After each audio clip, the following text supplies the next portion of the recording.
AP analysis, Trump retreats from U.S. moral leadership stance. Washington, AP, beaming in the moments after his summit with Kim Jong-un, President Donald Trump was asked about North Korea's history of human rights horrors.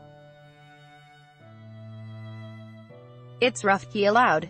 Then he added, "It's rough in a lot of places, by the way." Not just there. Trump's verbal shrug in Singapore represented a striking change from the way U.S. presidents have viewed their job, a shift from the nation's asserted stance as the globe's moral leader in favor of an approach based more on trade-offs with adversaries and allies alike. Ad choice advertising and red invented by Teeds. Trump, who quickly left for the long journey home after his whirlwind summit with Kim, made clear that his main interest, almost his sole interest, was taking a first step toward denuclearizing the Korean peninsula. There was no lecturing of Kim over how to treat his own people in a nation that is estimated to have between 80,000 and 120,000 political prisoners and remains one of the world's most closed and oppressive societies. Advertisement. Though Trump is far from the first U.S. president to work with an unsavory counterpart to achieve a strategic goal, his decision to broadcast that he tacitly accepts Kim's history of atrocities was a sharp break from the position of presidents from both parties to set America as the exemplar shining city on a hill for other nations to emulate. It has been much the same at home. He pointedly refused to exclusively blame neo-Nazis and white supremacists for last summer's deadly clash with anti-racist demonstrators in Charlottesville, Virginia, suggesting there was blame on both sides. And when he asked to condemn the murders carried out under the rule of Vladimir Putin in Russia, Trump retorted, "There are a lot of killers. You think our country's so innocent?" But Trump did draw graphic attention to North Korea's human rights record in his State of the Union address in January, and championed the plight of U.S. citizens who had been imprisoned in Pyongyang. So he was all but bound to address the issue in some form in his unprecedented meeting with Kim Jong-un. He told reporters that he did raise the cases of Japanese abducted by North Korea in the 1970s and 1980s and the plight of persecuted Christians in North Korea. Advertisement. However, he acknowledged that human rights was a small part of his talks with Kim, and it was not mentioned at all in their joint statement. "I think he liked me and I like him. And I understand the past and, you know, nobody has to tell me, he's a rough guy," Trump said of Kim to Voice of America at the conclusion of the summit. "He has to be a rough guy or he has been a rough person. But we got along very well. He's smart, loves his people, he loves his country." Adding to his praise, Trump tweeted on his way back to the U.S., "Got along great with Kim Jong-un who wants to see wonderful things for his country. Anyone can make war, but only the most courageous can make peace." As the world hung on his every word at the conclusion of the historic summit, Trump said he had mentioned human rights concerns with Kim, but he stressed that the main purpose of what we were doing is denuking. Instead of using the summit spotlight to demand that Kim protect basic liberties, Trump offered a moral equivocation that evoked the kid gloves approach he has also taken in meetings with other authoritarians for whom he has expressed admiration, like Rodrigo Duterte of the Philippines, for example, and Xi Jinping of China, and King Salman of Saudi Arabia. The template was established a year ago in Riyadh on Trump's first international trip. Advertisement. "We are not here to lecture," he said then. "We are not here to tell other people how to live, what to do, who to be or how to worship. Instead, we are here to offer partnership, based on shared interests and values."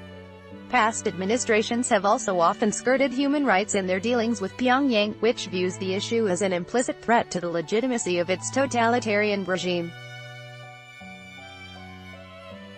But Trump's relative silence on the issue in Singapore drew some sharp rebukes. While we should never refuse to speak with our adversaries, neither can we ignore the horrendous human rights abuses North Korea's leaders perpetrate against their own people, said former Vice President Joe Biden. Talking to dictators is one thing, embracing them is another. Heather Conley, vice president at the Center for Strategic and International Studies, said the impact of Trump's upbeat meeting with Kim and his effusive description of the potential of the relationship with North Korea, which has often threatened the U.S. with preemptive nuclear attack, was all the more jarring as it came days after his bruising encounter with America's closest Western allies at the G7 in Canada. She said it would have repercussions for how the United States was viewed around the world.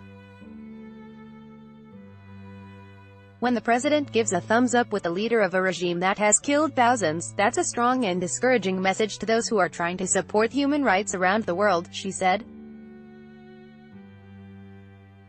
It places a question before all Americans as they witness two very different summits with two very different kinds of leaders. Who are we? What are the values that we stand for? Are we exceptional, or are we no better than any other nation? The United States has been in the forefront of an international effort in recent years to highlight North Korean abuses. Washington backed a landmark 2014 UN Commission of Inquiry that found that North Korea's government had committed crimes against humanity, and Kim Jong-un himself is under U.S. sanctions for alleged involvement in serious human rights abuses. Human Rights Watch said Trump had pushed the issue aside at the summit, and lambasted him for suggesting that the tens of thousands of prisoners in the North Korean gulag were great winners because his diplomacy with Kim would lead to change. North Koreans being brutalized daily in labor camps are not great winners today, and they won't be winners tomorrow, or anytime soon. Nor are the millions of other North Koreans who are routinely subjected to forced labor and deprivations of their basic rights, not just to freedom of speech but to adequate food, housing, education, and healthcare, said John Sifton, the rights group's Asia Advocacy Director in Washington. But Trump, in an interview with ABC at the summit's end, defended his cold-eyed pragmatism as part of the hand he was dealt with Kim while on a quest for a greater good. "I'm given what I'm given, okay," Trump said. "I mean, this is what we have, and this is where we are." Editor's note: Jonathan Lemire covers the White House for the AP. Matthew Pennington covers U.S. Asian affairs. Lemire reported from New York. Follow Lemire on Twitter at http://twitter.com/@JohnLemire and Pennington at http://twitter.com/@MattPenn_99 and AP News Analysis by Taboola Sponsored links Promoted links You may like the Straits Times police record statements from Najib and his daughter. The Straits Times undub Business Times Trump says Melania, doing really well. Business Times undub language expert shares the secret to learning a language in 20 minutes. Adib Abel Undwa fashionable sexiest camo wedding dresses fantasy according to Mana fashionable Unda Vikings. Free online game. Play this for 1 minute and see why everyone is addicted. Vikings. Free online game. Oina Throne. Free online game. Find out why everyone in Singapore is crazy about this strategy game. Throne. Free online game. Undo.